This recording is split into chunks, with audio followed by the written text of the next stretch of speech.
नमस्कार, आप देख रहे हैं केलांचल टाइम्स। मैं हूं आपके साथ प्रिया पांडे। स्वागत है आप सबका आज के इस एक्सक्लूसिव रिपोर्ट में। केलांचल टाइम्स, हर खबर पर हमारी नजर।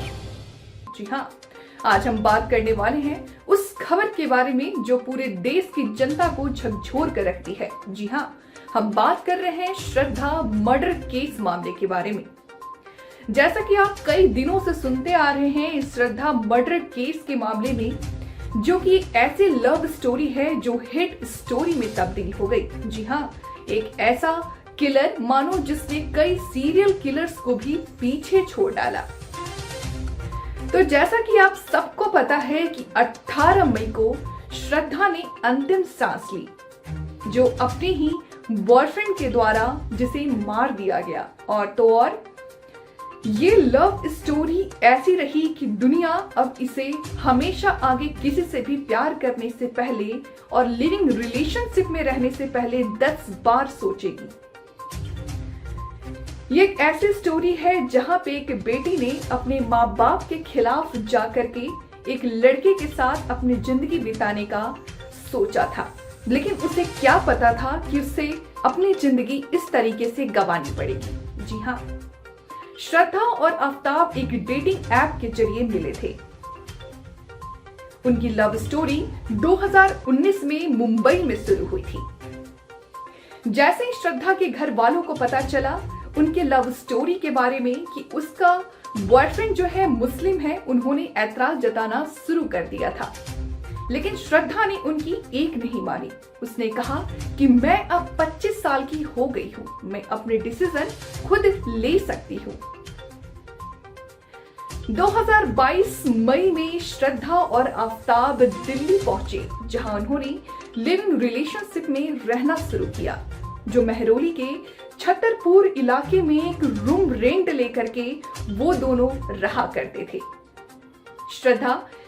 पता चला कि श्रद्धा कॉल सेंटर में जॉब भी करती थी, जहां उसका एक लक्ष्मण नाम का दोस्त था, जिसे वो अपने हर छोटी बड़ी खबरें या जो भी उसे परेशानी होती थी आफ्ताब के मामले में, या आफ्ताब उसे जो भी प्रताड़ित करता था, वो उससे अपनी हर फीलिंग्स शेयर किया करती थी।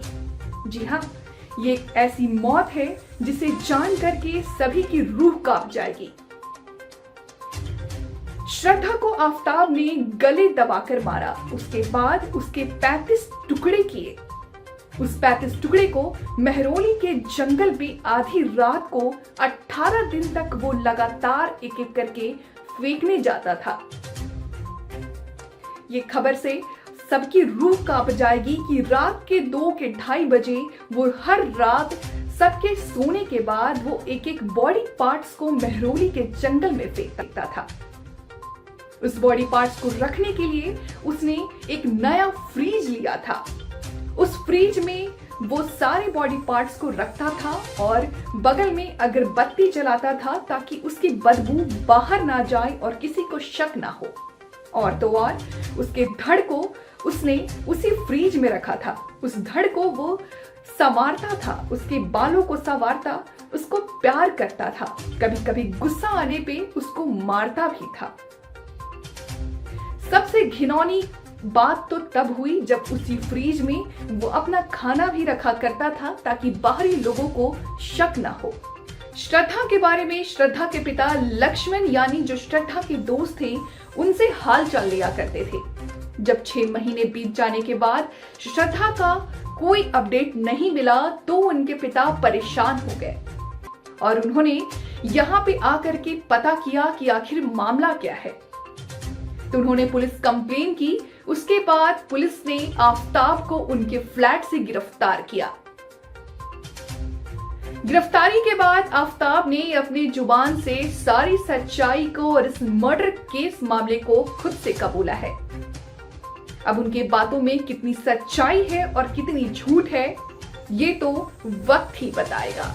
जी हाँ, पुलिस ने फिलहाल आफ्ताब को 5 दिन के लिए रिमांड पे रख लिया है और कोर्ट ने उन्हें नार्को टेस्ट के लिए परमिशन दिया है, क्योंकि आफ्ताब के नए हर दिन नए बयान सुनने को मिल रहे हैं, जिससे पुलिस को शक है कि वो कहीं झूठ तो नहीं बोल रहा, पुलिस को घुमाने की कोशिश कर रहा है।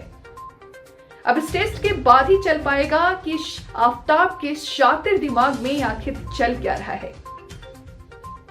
फिलहाल सूत्रों के मुताबिक पुलिस को 13 हड्डियों के टुकड़े मिल चुके हैं जो फॉरेंसिक जांच के लिए गए हुए हैं। अभी तक ये क्लियर नहीं हुए हैं कि जो हड्डियों के टुकड़े मिले हैं वो श्रद्धा के हैं या किसी और के। अब तो ये रिपोर्ट आने के बाद ही पता चल पाएगा कि वो हड्डियां के टुकड़े हैं किसके। अभी के लिए इतना ही। बाकी के अपडेट्स के लिए बने रहिए हमारे चैनल पे। धन्यवाद। अरे ठीक हो भैया, ऐसे वीडियो देखे जा रहे हो? चैनल का सब्सक्राइब कर लो और हाँ, घंटा का बटन जरूर दबाना, तब हमारे वीडियो का नोटिफिकेशन सबसे पहले मिलेगा। यहाँ वहाँ का देखा तो हम तो क्या ही कहते हैं, जल्दी दबाओ।